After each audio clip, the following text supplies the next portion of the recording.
दोस्तों, स्वागत है आप सभी का। आप जुड़ चुके हैं टॉप न्यूज हिंदी में। अगर आप हमारे चैनल पे नए हैं तो प्लीज हमारे चैनल को लाइक, शेयर और सब्सक्राइब जरूर कर लीजिए। तो आज हम बात करने वाले हैं राजस्थान का रन कौन जीतने वाला है, बीजेपी या कांग्रेस। तो जैसा कि आप जानते हैं कि 30 साल से ये परिपाटी चलता हुआ आ रहा है। एक बार बीजेपी, एक बार कांग्रेस, एक बार बीजेपी, एक बार कांग्रेस। तो उस हिसाब से अगर देखा जाए तो इस बार जो बारी है वो बीजेपी की है, क्योंकि 5 साल, पिछला 5 साल में जो सरकार था वो कांग्रेस सरकार था। अब जो बारी आने वाली है वो बीजेपी की बारी आने वाली है। दरअसल कल राजस्थान का चुनाव संपन्न हो चुका है। राजस्थान में बम्पर वोटिंग हुई है और वोटिंग का जो परसेंटेज है वो थोड़ा ज्यादा है। 2018 के मुकाबले में थोड़ा ज्यादा वोटिंग का परसेंटेज हुआ है। जब भी 2008 से अब तक देखा जाए तो जब भी वोटिंग परसेंटेज बढ़ा है तो बीजेपी को सीधा सीधा फायदा हुआ है। इसका मतलब ये कहा जाता है कि एंटी इनकम्बेंसी के जो वोट है वो सीधा बीजेपी को शिफ्ट हो जाता है। और जब भी बीजेपी ने राजस्थान में सरकार बनाया है तो बम्पर सीटों के साथ, बम्पर बहुमत के साथ सरकार बनाया है।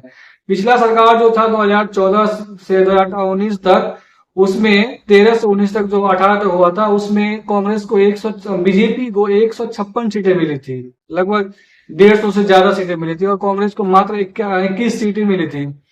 लेकिन जब 2018 में चुनाव हुआ तो बारी कांग्रेस की थी, तो कांग्रेस को लगभग 99 सीटें मिली थी और बीजेपी को 78 सीटें मिली थी। तो उस हिसाब से इस बार जो वोटिंग का जो परसेंटेज है राजस्थान के अंदर वो ज्यादा है। और ऐसा सामने रिपोर्ट आया है कि इस बार जो वोटिंग हुआ है, बम्पर तो जरूर हुआ है, लेकिन पुरुषों के मुकाबले महिलाओं ने ज्यादा वोटिंग की है। यानी पुरुष वोटर जो है वो ज्यादा वोट डालने के लिए नहीं निकले हैं, जबकि महिलाएं वोटर ज्यादा निकली है। इसी वजह से कांग्रेस दावा कर रही है कि इस बार मुकाबला कांटे की है और हम जीत सकते हैं। यानी इस बार राज नहीं, रिवाज बदलेगा। दरअसल कांग्रेस को अपने वेलफेयर स्कीम जो अशोक गहलोत सरकार ने लाया था, चिरंजीवी योजना हो गया, उसके बाद मोबाइल स्कीम हो गया, उसके बाद 450 रुपए में सिलेंडर हो गया, ऐसे कई वेलफेयर स्कीम्स है जो महिलाओं को सीधा प्रभावित करती थी। इस वजह से कांग्रेस को लगता है कि वो इस बार सत्ता रिपीट करने जा रही है। जबकि बम्पर वोटिंग ये दर्शाता है 2008 से लेकर अब तक जितनी बार वोटिंग परसेंटेज बढ़ा है उसमें सीधा बीजेपी को फायदा हुआ है और कांग्रेस को नुकसान हुआ है। लेकिन इस बार देखना ये तो पता चलेगा 3 दिसंबर को ही। लेकिन सभी पार्टी अपने अपना अनुमान लगा रहा है कि हम सत्ता में आ रहे हैं। कांग्रेस कह रही है हम सत्ता में आ रहे हैं और बीजेपी कह रहा है हम सत्ता में आ रहे हैं। दरअसल इस बार चुनाव का अनुमान लगाना काफी ज्यादा मुश्किल है, क्योंकि इस बार किसी भी पार्टी के पक्ष में लहर नहीं था। ना तो बीजेपी के पक्ष में पूरा लहर दिख रहा था और ना ही कांग्रेस के पक्ष में पूरा लहर दिख रहा था। वहां की जो स्थानीय जो सरकार है उसके जो विधायक है उनके खिलाफ भारी एंटी इनकम्बेंसी है, लेकिन अशोक गहलोत का जो के खिलाफ एंटी इनकम्बेंसी नहीं है। इस बार चुनाव जो है वो अशोक गहलोत बनाम नरेंद्र मोदी हुआ है राजस्थान में। दरअसल नरेंद्र मोदी को अशोक गहलोत ने अपने वेलफेयर स्कीम के जरिए जवाब दिया है उसके चेहरे को, क्योंकि इस बार बीजेपी राजस्थान में किसी को भी चेहरा घोषित नहीं किया था। वसुंधरा राजे काफी कोशिश किया, उनके गुरु जो गुट है उन्होंने काफी ज्यादा कोशिश किया कि उसको बीजेपी का फेस घोषित किया जाए, लेकिन बीजेपी ने ऐसा किया। उन्होंने कहा कि हम कमल के फूल पर ही चुनाव लड़ने जा रहे हैं। इसका मतलब ये माना गया कि नरेंद्र मोदी के चेहरे पर ही चुनाव लड़ा जाएगा। अब अगर बीजेपी को बहुमत मिलती है तो कौन मुख्यमंत्री होगा ये तो बाद में तय किया जाएगा, क्योंकि इसमें अगर ये बात तो स्पष्ट है कि बहुमत अगर बीजेपी को मिलती है तो वसुंधरा राजे को सीएम नहीं बनाया जाएगा। सीएम या तो बहुत सारे इसमें रेस में है, राजेंद्र राठौर है, किरोड़ीलाल मीणा है, गजेंद्र सिंह शेखावत है और भी कई ऐसे हैं जो बीजेपी के सीएम के रेस में है।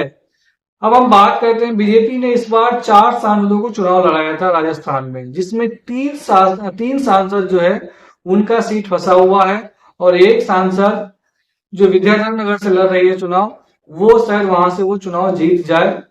तो इस बार राजस्थान का रन उतना आसान नहीं होने वाला जितना हर बार होता था।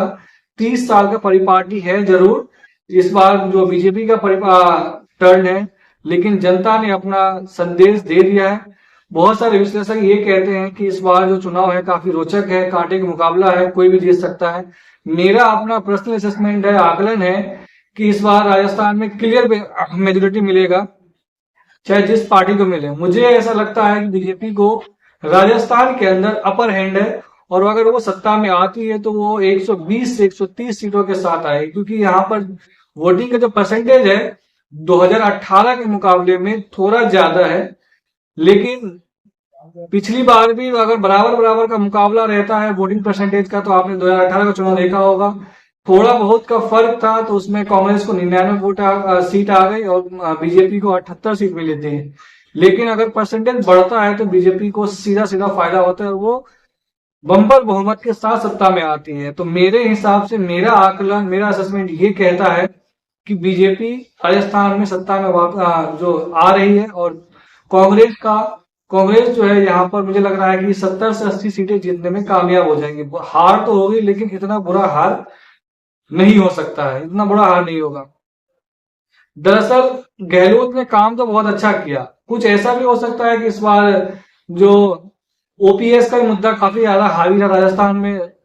जो राजस्थान के मुख्यमंत्री है उन्होंने कहा कि अगर आप बीजेपी को लाओगे तो ये ओपीएस बंद कर देंगे, चिरंजीवी योजना बंद कर देंगे। तो अगर ऐसा होता है कि जो नौकरी पेशा वाले लोग हैं, जो सरकारी नौकरी करते हैं, शायद वो अगर सीधा कांग्रेस को वोट डाल दे तो शायद कुछ भी हो सकता है। और इस बार जो महिला वोटर जो है, महिला वोटर भी इस बार पुरुषों से ज्यादा वोटिंग किया है। अगर महिला वोटर पुरुषों के मुकाबले ज्यादा वोटिंग करता है तो उसमें सत्ता पक्ष को ज्यादातर लाभ हुआ है, ऐसा उसको माना जाता है कि जो उसका वेलफेयर स्कीम्स है उनके लाभार्थी है जो उन्होंने वोट किया है।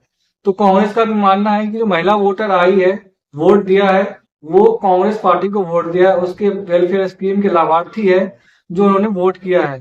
तो अब इसका पूरा फाइनल डिसीजन तो 3 दिसंबर को ही होने वाला है कि कौन जीत रहा है राजस्थान में, बीजेपी या कांग्रेस।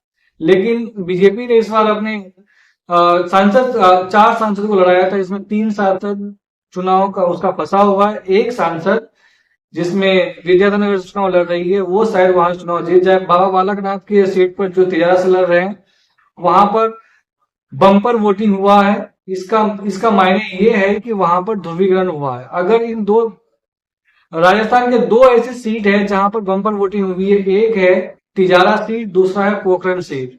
तिजारा और पोखरण को ऐसा देखा जाता है जब बम्पर चुनाव वोटिंग हुई है, इसका मतलब ये हुआ है कि वहां पर ध्रुवीकरण हुआ है। और जब भी ध्रुवीकरण होता है, अगर उन सीटों के अलावा भी अगर जगह जगह पे ध्रुवीकरण हुआ है, अगर तो बीजेपी ध्रुवीकरण करने में सफल रही है, तो जाहिर सी बात है वोटिंग का ध्रुवीकरण बीजेपी को हमेशा फायदा देती आई है। अगर इस बार भी ऐसा होता है तो बीजेपी को इसका सीधा सीधा फायदा मिलने जा रहा है। दरअसल तिजारा सीट पर भी काफी 95% वोटिंग हुई है। इसका मतलब साफ साफ संकेत है कि उस सीट पे काफी ज्यादा भयंकर हिंदू मुस्लिम वोटों का ध्रुवीकरण हुआ है। अगर ध्रुवीकरण होता है तो शायद वहां पर बाबा बालकनाथ जीत जाए, इमरान खान जो कांग्रेस प्रत्याशी है वो हार जाए, क्योंकि ओबीसी मुस्लिम यादव को मिला करके मुसलमान मतदाता से वहां ज्यादा हो सकता है। अगर गुज्जर और कुछ ओबीसी वोट अगर कांग्रेस को वोट मिल जाता है तो कांग्रेस आसानी से वो सीट निकाल सकती है। तो आप क्या जानते हैं? अगर आप राजस्थान से हैं तो आप बता सकते हैं कि आपके राज्य में किसकी सरकार आ रही है 3 दिसंबर को, बीजेपी या कांग्रेस? हमें कमेंट करके जरूर बताइए। अगर आप हमारे चैनल पे नए हैं तो प्लीज हमारे चैनल को लाइक, शेयर और सब्सक्राइब कर दीजिए। धन्यवाद।